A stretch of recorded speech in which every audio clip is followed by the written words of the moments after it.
We've all heard of chestnuts roasting on an open fire, but have you ever seen an American chestnut tree? Don't worry, most people haven't. Blight almost completely wiped out this iconic tree in the early half of the 20th century. Scientists began successfully cross-breeding American chestnuts with blight-resistant trees in the 1950s, but the healthier new saplings lacked the American chestnut's distinctive features. Luckily, a few of the original trees remain, but only in controlled environments. Thanks to gene editing technology, in 2014 researchers were able to add a specific wheat gene that made American chestnuts resistant to that nasty blight, while keeping its other defining characteristics. Gene editing technologies have amazing potential to increase biodiversity.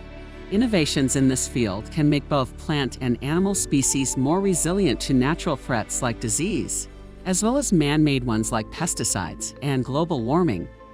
The new and improved chestnut variety, called Darling 58, would be the first gene-edited tree to be released into the wild.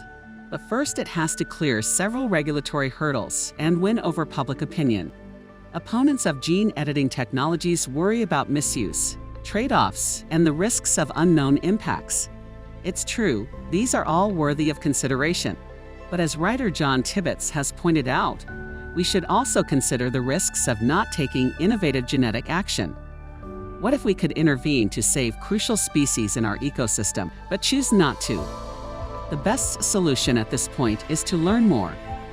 If Darling 58 is introduced into the wild, it could serve as an important experiment allowing us to better understand how gene-edited plants interact with the environment and their own parent species. Technology has advanced so quickly over the past century, often at the expense of our environment. How amazing would it be if the next phase of tech could be used to strengthen the environment? We might owe it to the Earth to find out.